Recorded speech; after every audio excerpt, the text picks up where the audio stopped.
Shalom Bapak Ibu Saudara yang dikasihi oleh Tuhan. Kiranya kasih dan anugerah Tuhan terus menyertai, memberikan kekuatan dan tuntunan dalam kehidupan kita. Sehari demi sehari dalam perjalanan hidup, biarlah kita tidak kehilangan fokus dari mana kita berasal dan kemana kita akan kembali. Alkitab berkata bahwa kita adalah pengembara, musafir, sebab kita adalah warga negara kerajaan sorga. Dari sanalah kita menantikan kedatangan Tuhan. Entahkah kita yang lebih dahulu menghampiri Tuhan, dipanggilnya, ataupun memang Tuhan dalam kemurahan dan kebaikannya di generasi ini datang kepada kita semua. Tetapi kita tidak perlu mengetahui saat dan waktu seperti kata Tuhan, tetapi apa yang harus kita kerjakan, lakukanlah dengan sungguh-sungguh, sebab kita punya tugas, punya misi dalam hidup ini. Dan pada akhirnya, kalau kita selesai, maka kita boleh bersuka cita, tidak menyia-nyiakan kehidupan, anugerah, keselamatan, panggilan Tuhan dalam hidup kita. Pagi hari ini kita masih mau melanjutkan bagian kedua dari kebenaran tentang jejak jari Allah di dinding istana.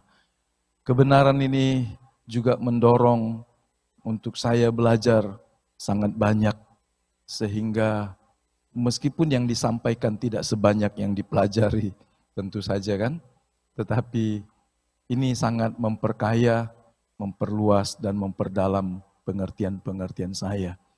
Penghakiman atas keangkuhan manusia adalah sebuah kebenaran yang sudah kita bahas minggu yang lalu. Dan pagi hari ini kita mau melihat pada bagian penggenapan dari nubuat-nubuat nabi. Jadi bukan saja satu atau dua, tetapi banyak. Dan bukan seorang nabi saja, tetapi juga memakai beberapa orang nabi untuk menyampaikan pesan dan rancangan Tuhan. Dan nanti setelah selesai minggu depan, kita melihat tentang penampian di akhir zaman. Nah, mari kita masuk pada bagian yang kedua, penggenapan dari nubuat-nubuat yang disampaikan oleh nabi-nabi, baik Yesaya maupun Yeremia.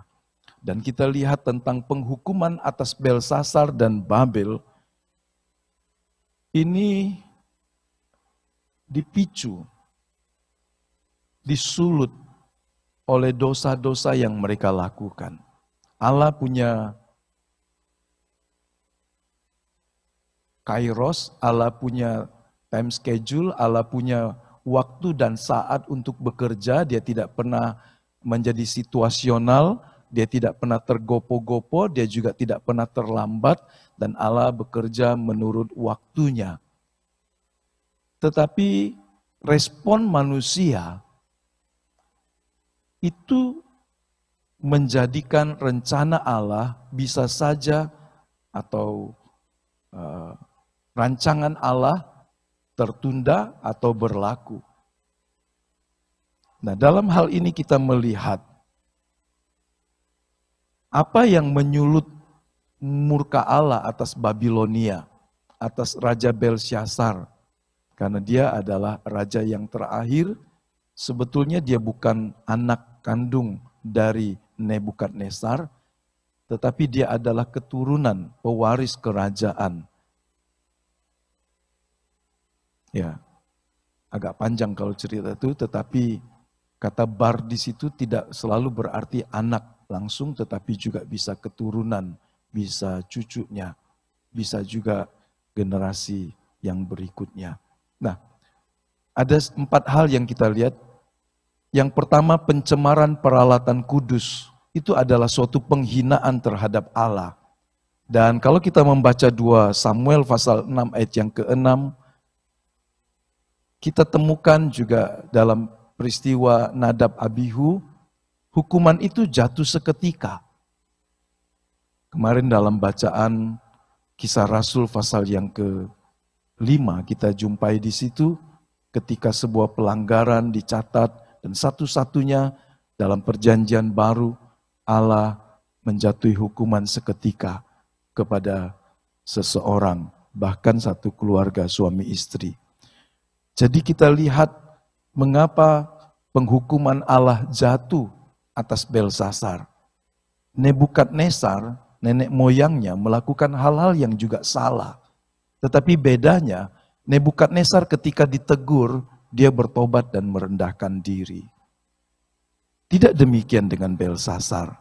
Dalam kesombongannya, dalam kepongahannya, dalam keangkuhan dan kemabukannya, dia meminta supaya peralatan yang kudus yang dirampas dijarah oleh Nebukadnezar dari bait suci dipakai untuk pesta pora dan memuja kepada dewa-dewa kesia-siaan. Dalam perjanjian lama selalu ada kaitannya. Penyembahan berhala itu selalu beriringan dengan percabulan. Jadi percabulan dan penyembahan berhala adalah dua hal yang hampir tidak terpisah. Jadi ketika kita bicara tentang penyembahan berhala dalam perjanjian lama, kita dapati di situ juga adalah percabulan-percabulan dalam prakteknya. Sehingga menggunakan peralatan kudus ini sungguh-sungguh menghina Tuhan. Ingatlah Alkitab juga berkata tubuh kita adalah bait kudus. 1 Korintus 3 ayat yang ke-16. Maka kita tidak boleh menghina Tuhan dengan mencemarkan tubuh kita. Kita tidak diberikan cawan emas, pinggan emas, tetapi kita diberikan tubuh yang Allah ingin kita merawat, menjaga, memelihara dengan hormat dan takut akan Allah. Sebab tubuh kita bukan milik kita karena telah ditebus menjadi milik Tuhan. Sebabnya Tuhan mau supaya kita menjaga tubuh kita sebagai tempat kediamannya, baitnya yang kudus. Jangan najiskan, jangan rusakkan tubuh kita karena tubuh kita adalah milik Tuhan. Kita sudah membaca ayat ini, tapi sekilas saya mau melewati atau mengulanginya maksudnya. Daniel pasal 5 ayat 23, Tuanku meninggikan diri terhadap yang berkuasa di sorga. Perkakas dari baitnya dibawa orang kepada Tuanku, lalu Tuanku serta para pembesar Tuanku, para istri dan para gundik Tuanku telah minum anggur dari perkakas itu. Tuanku telah memuji-muji dewa-dewa dari perak dan emas, dari tembaga, besi, kayu, dan batu yang tidak dapat melihat atau mendengar atau mengetahui. Sekali lagi kita baca, tidak Tuanku muliakan Allah yang menggenggam nafas Tuanku dan menentukan segala jalan Tuanku. Jadi ini sebuah kesombongan, ini sebuah dosa yang sungguh Allah menentangnya. Meninggikan diri dan menghina Tuhan. Tubuh kita sekali lagi adalah bait kudus. Jangan hina Tuhan dengan perbuatan mencemarkan tubuhmu. Anak-anak muda sampai orang tua, jaga tubuhmu dari pencemaran jasmani maupun pencemaran rohani. Beberapa waktu yang lalu ada orang menyampaikan sebuah khotbah, saya nggak tahu waktunya. Dia berkata karena orang depresi, karena orang tertekan sangat hebat, kemudian dia bunuh diri tetapi tidak melepaskan Yesusnya. Dan pendeta ini gegabah berkata, dia masuk sorga karena tidak melepaskan Yesus. Tubuhmu adalah milik Tuhan. Anda tidak berhak membunuhnya. Sama seperti membunuh orang lain. Sebab tubuhmu adalah milik Tuhan. Di tengah kesulitan dan tantangan, berharap kepada Tuhan. Selalu ada jalan keluar dan pertolongan. Amin. Jangan pernah putus asa, kelemahan, penderitaan membuat seorang berpikir lebih baik aku mati. Jangan. Tuhan kasih kita kesempatan hidup. Ingat prinsip ini supaya kita berbuah. Nanti kalau dianggap selesai, Tuhan boleh panggil pulang. Tapi sebelum selesai, Tuhan ingin kita hidup dan berbuah. Betapapun sukar dan sulitnya. Orang menceritakan bagaimana pohon kurma itu ditanam. Bibitnya ditindih dengan batu yang keras. Supaya dia bukan mati, tetapi supaya dia punya kemampuan untuk menerobos tantangan. Sehingga di kemudian hari ini sebuah pohon yang kuat berakar. Jadi kalau saudara lihat ada pohon yang besar dan tinggi dan kemudian angin ribut merobohkannya dengan mudah, periksalah di bawahnya. pasti tidak ada akar tunggang, tidak ada akar yang kuat, cuma ada akar yang merambat kiri kanan, walaupun agak jauh tetapi dangkal. Iman kepada Kristus seperti sebuah akar yang kuat, kokoh dibangun di atas Dia. Nah, jadi raja ini jahat. Yang kedua, mengapa murka Allah datang atas Babilonia? Karena mereka berlaku kejam kepada umat Allah. Mari kita baca Yesaya pasal 47. Dari ayat yang pertama sebetulnya kita lihat ancaman dan penghukuman Tuhan. Dalam ayat yang ke-6 saya bacakan dari versi bahasa Indonesia masa kini. Dahulu aku marah kepada umatku. Mengapa? Karena mereka meninggalkan Tuhan, menyembah dewa kesia-siaan, menyepelekan Tuhan sehingga berkali-kali Tuhan mengirim nabi-nabinya, memberikan pesanan, teguran, tetapi mereka tidak berbalik sungguh-sungguh. Di utara, saudara mereka, 10 suku kerajaan utara, kerajaan Israel sudah dibuang ke Asyur. Tetapi yang di selatan masih tidak mau sadar. Ya, mereka tidak lagi kuanggap milikku. Saudara bayangkan kalau Tuhan yang maha pengasih, yang maha pengampun itu sampai memperlakukan umatnya itu sungguh-sungguh karena Tuhan murka. Mereka tidak lagi kuanggap milikku, lalu mereka kuserahkan kepadamu. Dan engkau tidak mengasihani mereka, bahkan yang tua-tua kau tindas dengan kejam. Jadi Allah memakai tangan Raja Babilonia untuk menghukum, untuk mendidik anak-anaknya. Di dalam murkanya Allah telah menyerahkan umatnya ke dalam tangan orang Babel. Memakai mereka untuk menghajar dan memperbaiki anak-anaknya. Ini sebuah tindakan yang Allah biasa lakukan. Menghukum, menghajar anak-anaknya dan bangsa-bangsa melalui tangan orang lain. Itu sebabnya ini sebuah perintah, sebuah pesan yang ketika dilakukan oleh orang Babilonia kebablasan. Mereka menikmati, mereka menghina, mereka memperdaya, mereka memperlakukan bangsa ini dengan sangat kejam. Ya. Jadi mereka sudah terlalu jauh. Awalnya mereka adalah Allah Tuhan. Dalam bahasa yang lain, Babilonia awalnya adalah cawan emas di tangan Tuhan. Tetapi mereka lupa diri. Ingat ini saudara, kalau Tuhan memakai kita untuk satu tujuan yang mulia, jangan pernah lupa diri. Amin. Ini dipakai Tuhan untuk menghukum. Mereka lupa diri, menikmati. Mereka senang melihat kesusahan dan penderitaan bangsa umat pilihan Allah ini. Meskipun itu karena dosa mereka, tetapi Allah berurusan ketika seorang melampaui ukuran yang Allah tetapkan. Jangan lupa itu. Mereka memperlakukan umat Allah secara biadab dan membebani yang sangat memberatkan. Yeremia menulis 5 pasal kitab ratapan.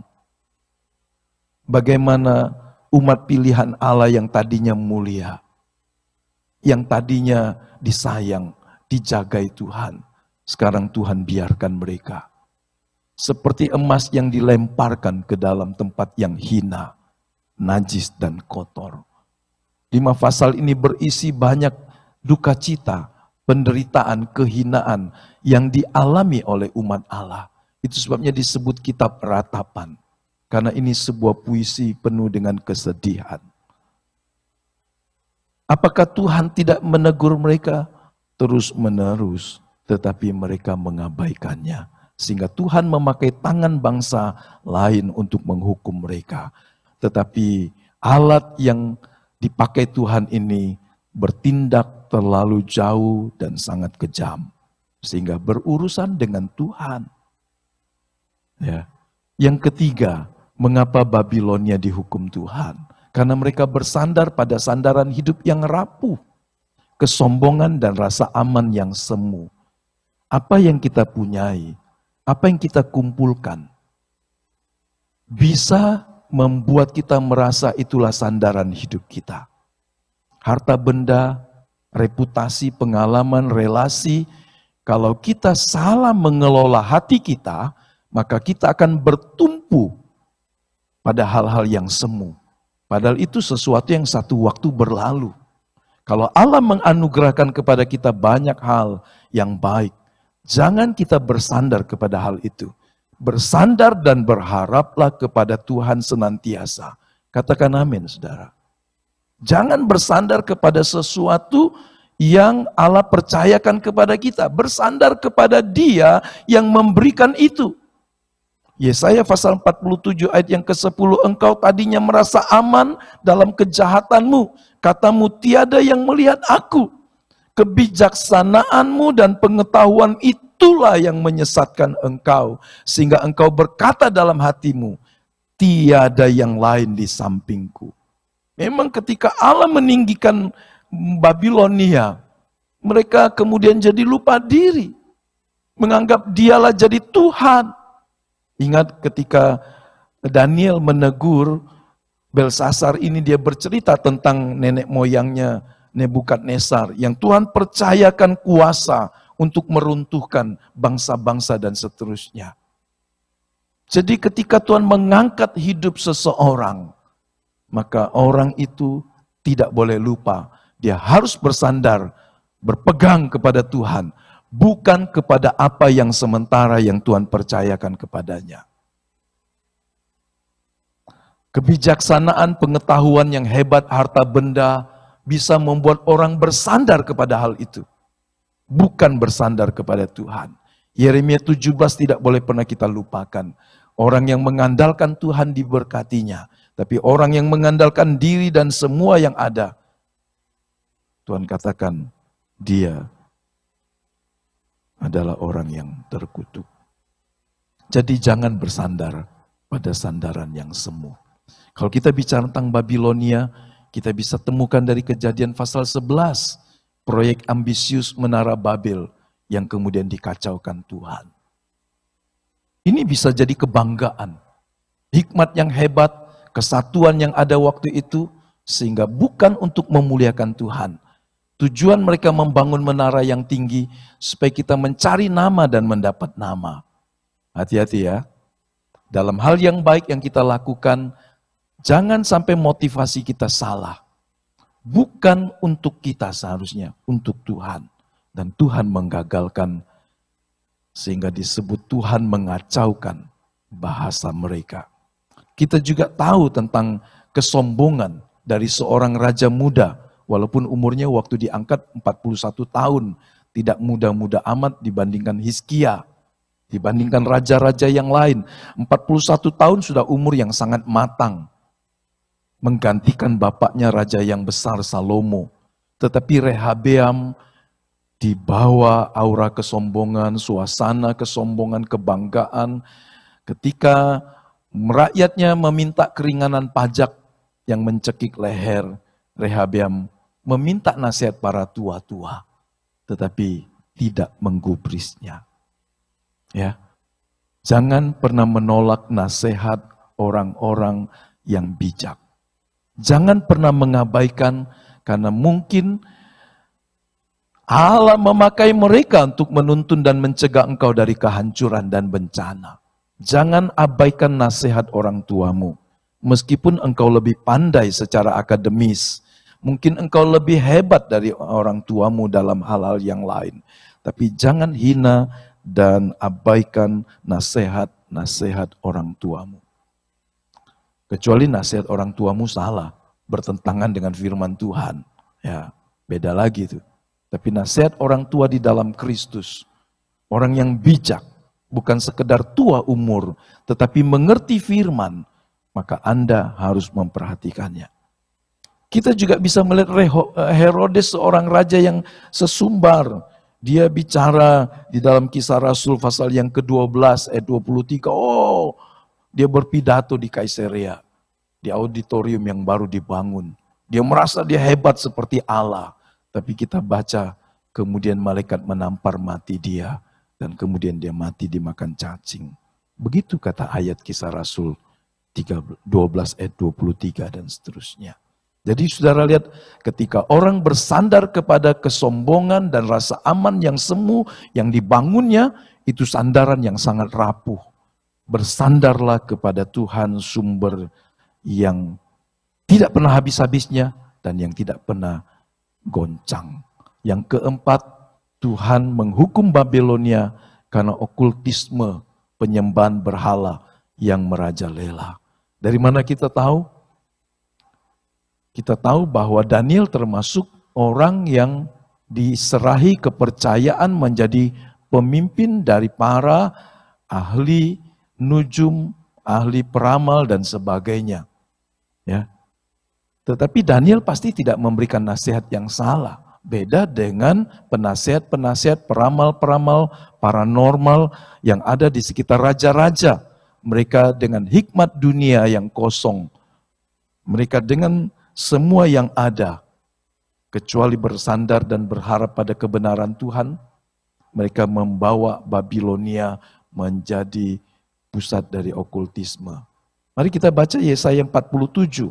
Tetapi malapetaka akan menimpa engkau dan seterusnya. Bertahan sajalah, ini sebuah olok-olok, dengan segala mantramu dan sihirmu yang banyak itu, yang telah kau repotkan dari sejak kecilmu. Mungkin kau sanggup mendatangkan bantuan, mungkin kau dapat menimbulkan ketakutan kepada lawan dan seterusnya. Engkau telah payah karena banyaknya nasihat dari para ahli nujum, ahli sihir. Biarlah tampil menyelamatkan engkau orang-orang yang meneliti segala penjuru langit. Jadi mereka penguasa Babilonia memelihara orang-orang yang dianggap pandai. Meneliti segala penjuru langit, menilik bintang-bintang dan yang ada pada setiap bulan baru, memberitahukan kepadamu apa yang akan terjadi atasmu. Jadi ini sebuah ramalan zodiak yang atau ramalan bintang-bintang dan sebagainya disampaikan terus. Raja mengupdate terus setiap bulan. Ya. Ini tidak sedikit kalau Anda lihat bahkan di news online pun seringkali ada sebuah iklan bintang Anda dalam minggu ini. Ya. Mau lihat bintang itu? Enggak usah. Anda adalah bintangnya. Sebab Tuhan memakai engkau bercahaya dalam kegelapan. Amin. Ya. Jadi jangan hidupmu digantungkan kepada ramalan itu. Betapapun baiknya ramalan itu. Hiduplah berdasarkan apa kata firman Tuhan yang tidak pernah salah. Jadi okultisme merajalela. Kalau rajanya, pemimpinnya, penguasa istana begitu, pasti di bawahnya juga sama. Dan sekali lagi penyembahan berhala beriringan dengan percabulan. Jadi itu sesuatu yang bergandengan, tidak jauh. Itu seperti kembarannya. Dan Wahyu pasal 21 ayat yang ke-8 kalau kita baca, Tuhan menentang okultisme. Yuk. Di sini ada yang mau bacakan Wahyu 21 ayat yang ke-8? Saya mau menulis di situ mungkin terlalu banyak.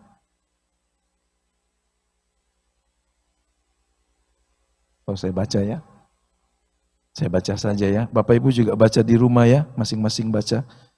Kalau ngejumnya pakai handphone, kemudian di situ tidak ada Alkitab, repot. Kita ibadah loh saudara, bukan streaming nonton live sambil kemudian duduk ngopi, di situ cuma ada teh dan kopi, di situ harus ada Alkitab karena kita kebaktian. Betul? Ya. Cari Alkitabnya. Saya nggak perlu nunggu karena saya nggak bisa lihat saudara. Saya mau bacakan Wahyu pasal 21 ayat yang ke-8. Tetapi orang-orang penakut, orang-orang yang tidak percaya, maksudnya yang beriman kepada Tuhan, orang-orang keji, orang-orang pembunuh, orang-orang sundal, tukang-tukang sihir, penyembah-penyembah berhala, dan semua pendusta, mereka akan mendapat bagian mereka di dalam lautan yang menyala-nyala oleh api dan belerang. Inilah kematian yang kedua. Jadi Allah mendidik umatnya dari zaman lampau, jangan terlibat dengan okultisme, karena sumber hikmatnya adalah kuasa kegelapan. Sumber hikmatnya dari roh-roh lain. Sumber hikmatnya dari si iblis. Meskipun dia bisa dalam hal-hal tertentu memberikan nasihat yang baik. Tetapi ingat ini, jangan bersekutu dengan roh yang bukan roh Tuhan. Ulangan 18 ayat 10, di antaramu janganlah didapati seorang pun yang mempersembahkan anaknya laki-laki atau perempuan sebagai korban dalam api. Bayangkan mereka bukan persembahkan kambing domba, tapi anaknya dipersembahkan dalam api untuk dewa. Ataupun seorang yang menjadi petenung, seorang peramal, seorang penelaah, seorang penyihir, seorang pemantra, ataupun seorang yang bertanya kepada arwah atau kepada roh peramal, atau yang meminta petunjuk kepada orang-orang mati. 12, sebab orang yang melakukan hal-hal ini adalah kekejian bagi Tuhan. Dan oleh karena kekejian-kekejian inilah, Tuhan Allahmu menghalau bangsa-bangsa ini dari hadapanmu. Tuhan mengusir orang-orang ini dan memberikan tanah Kanaan kepada umat Israel karena perilaku hidup mereka. Penyembahan berhala selalu disertai atau diiringi dengan percabulan dan kejahatan-kejahatan yang lain. Tidak mencari Tuhan, tidak mengandalkan Tuhan, tidak bertanya kepada Tuhan, tetapi mengandalkan roh dan kuasa-kuasa yang lain. Jangan pernah melepaskan dirimu dari kebergantungan dengan Tuhan. Jangan bertanya hari esokmu kepada roh-roh peramal. Serahkan hidupmu kepada Tuhan yang tidak pernah gagal menuntun hidup kita. Jika hari ini awan gelap ada, kesulitan ada, tetaplah mengarahkan imanmu kepada Tuhan. Karena tidak selama-lamanya Allah memalingkan wajahnya. Jadi ini Tuhan menentang okultisme ya. Nah bagian yang kedua.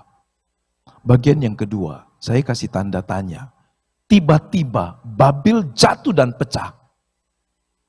Karena ayat tiba-tiba suddenly ini banyak, kalau kita baca tiba-tiba.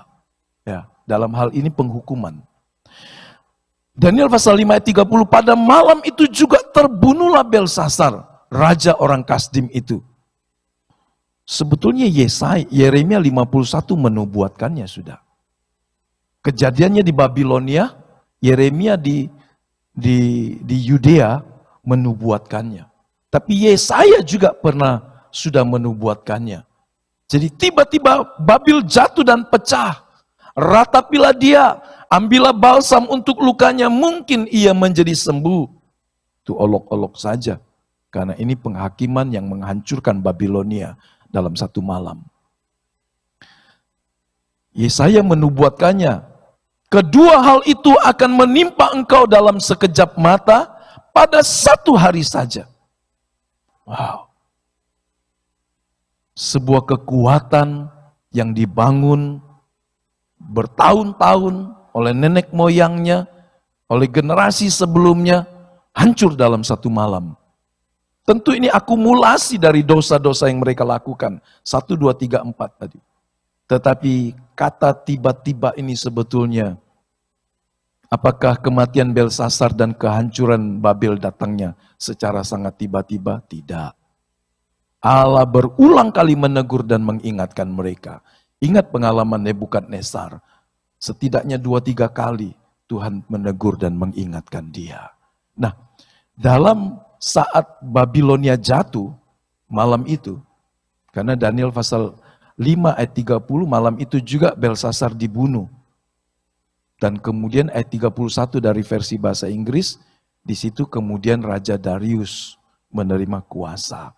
Atau versi bahasa Indonesia terjemahan standar, pasal 6 ayat 1 dari kitab Daniel, Darius mulai menjalankan pemerintahan. Darius ini sebetulnya jenderal perangnya dari Raja Kores, Raja Persia yang besar. Tapi dialah yang menaklukkan Babilonia. Dan Raja Kores mempercayakan kepada dia.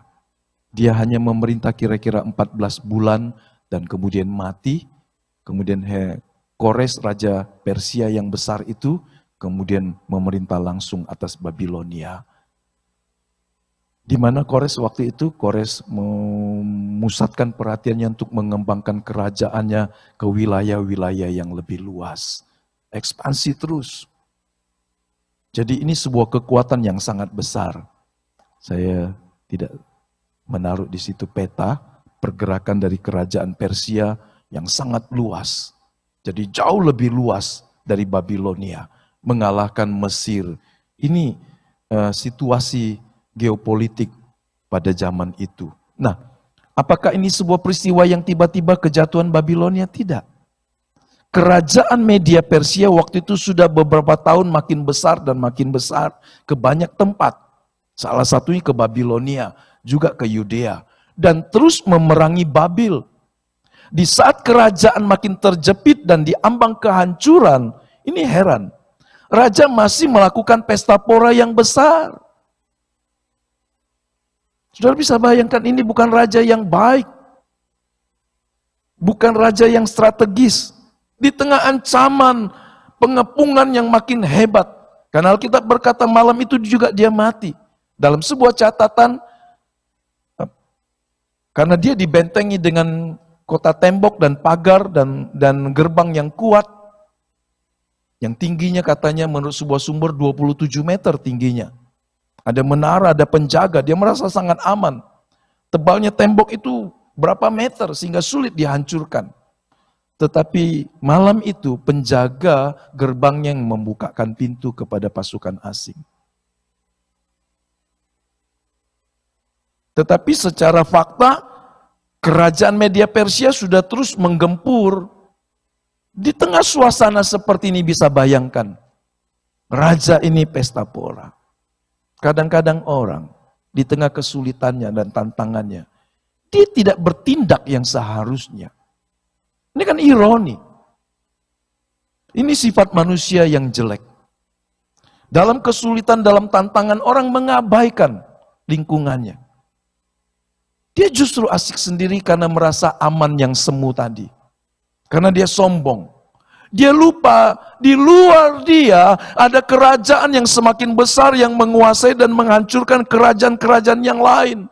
Dia masih sibuk pesta. Pestanya menghina Tuhan lagi. Komplitlah kebodohan raja ini. Ya. Sekarang kita masuk pada bagian akhir dari khotbah ini. Matius pasal yang ke-16, Tuhan menegur bangsa Israel begini. Jadi lupakan Babilonia, kalau belajar sejarah asik ya. Siapa yang suka sejarah? Pasti senang. Ya. Mari kembali kepada hidup nyata, karena kita pelaku sejarah. Jadi jangan hanya baca sejarah dan kemudian kita hidup di masa lampau, tapi kita hidup hari ini. Membaca sejarah penting, supaya kita bisa menjadi pelaku sejarah yang baik dan benar. Yang sepakat, katakan amin. Ya, nggak apa-apa di rumahnya keras-keras. Kasih tahu dengan sebelahnya, istrinya, suaminya, kau jadi pelaku sejarah Pak, Bu. Nah, kalau ada anaknya ya, pelaku sejarah.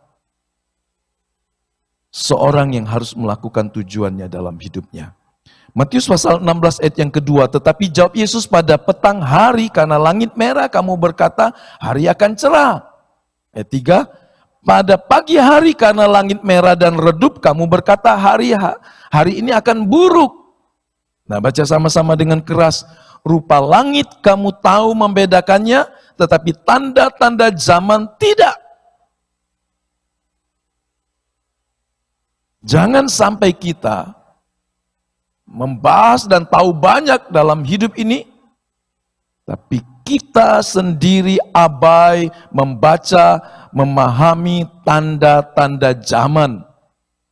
Saya tidak berkata bahwa kita tinggal di bagian terakhir, tetapi sungguh kita bukan lagi orang yang harus berleha-leha dalam kehidupan rohani. Kita sedang hidup di zaman akhir, meskipun bukan yang terakhirnya mungkin. Karena kita tidak tahu. Paulus mengingatkan ini. Karena itu perhatikanlah dengan seksama bagaimana kamu hidup. Jangan seperti orang bebal yang diajari, diperingatkan, dikasih tanda, dikasih semuanya. Masih bebal saja. Tetapi jadilah orang arif. Orang arif itu tahu membaca tanda zaman. Di tengah pandemi seperti ini, jangan jadi orang bebal. Jangan berpikir kapan satu hari main lagi, ngelencer lagi. Ya kan? Leha-leha lagi seperti dulu. Hidup akan berubah. Dan yang paling penting yang harus kita perhatikan, rohanimu harus meningkat di masa-masa sulit seperti ini. Kalau tidak, kita tidak bisa menangkap tanda-tanda zaman. Gerakan Lumbung Yusuf itu mendorong orang percaya untuk menyiapkan pangan. Karena bisa terjadi satu hari dunia mengalami kesulitan pangan. Jadi ini sesuatu yang harus mengingatkan kita.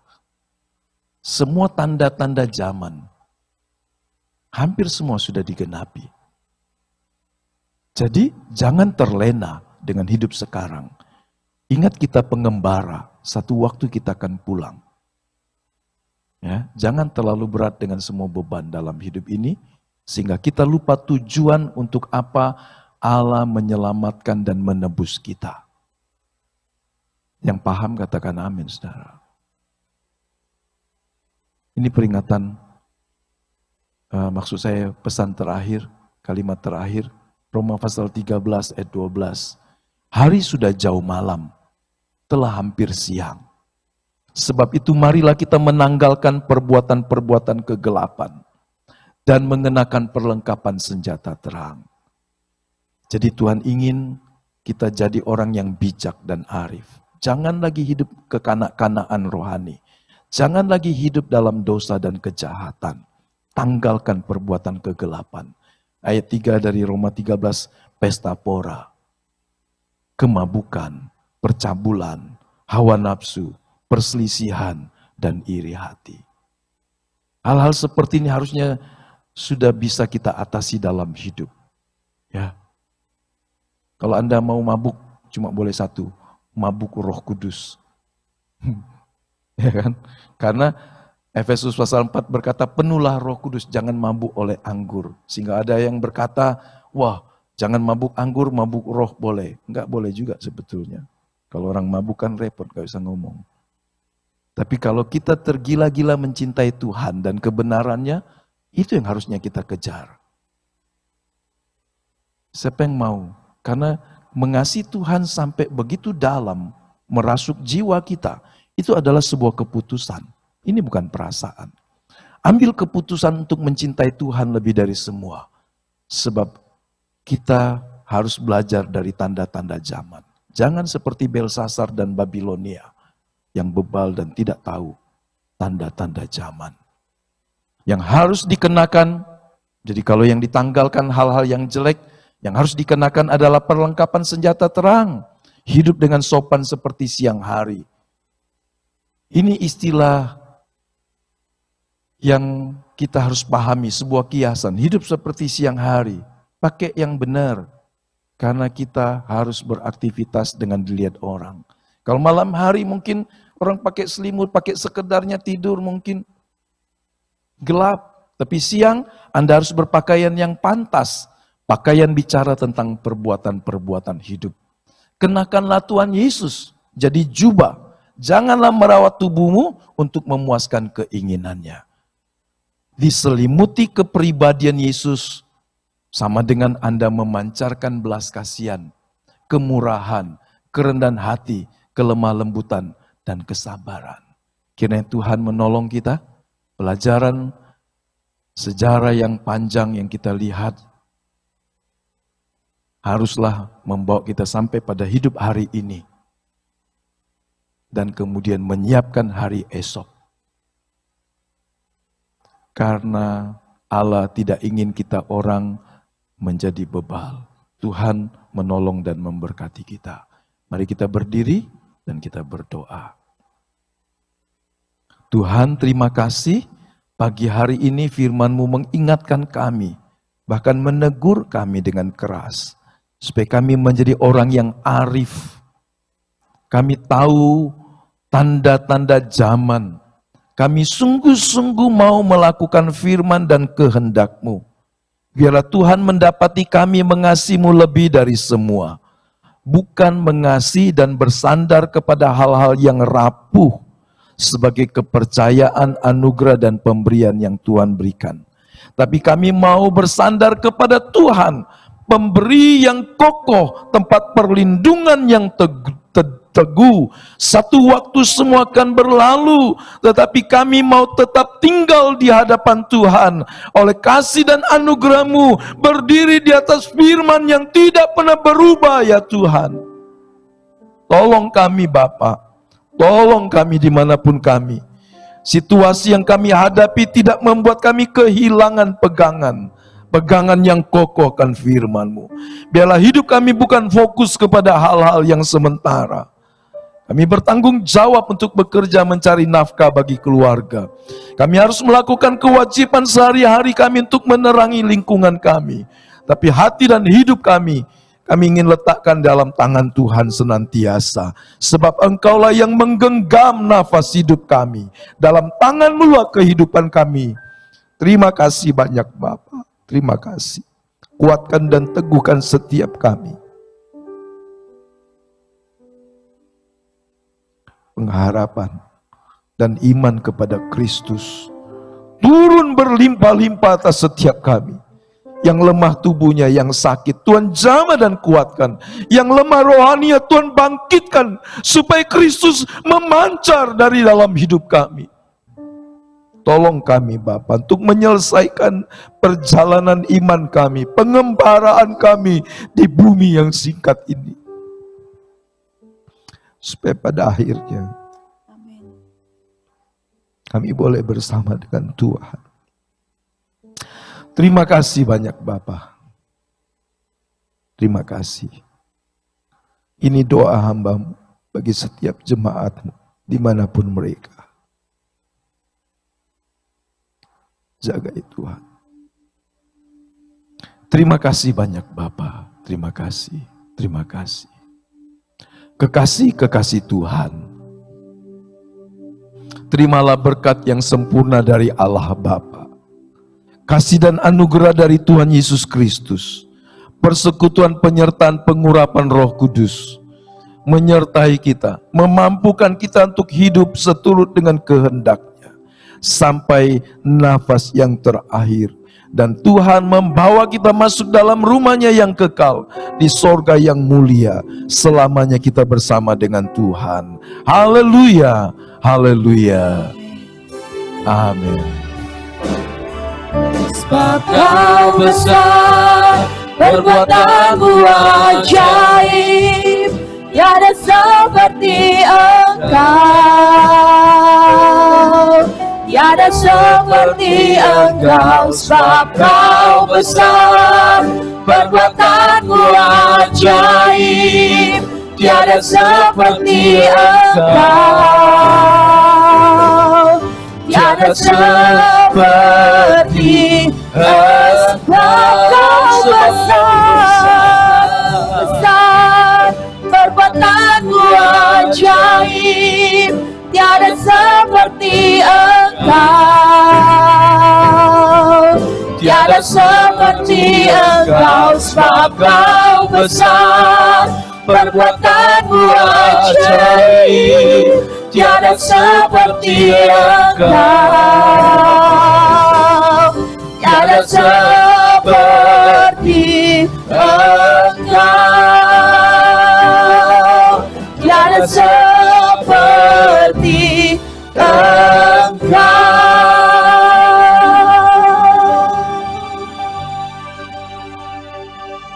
Silakan bersaat teduh.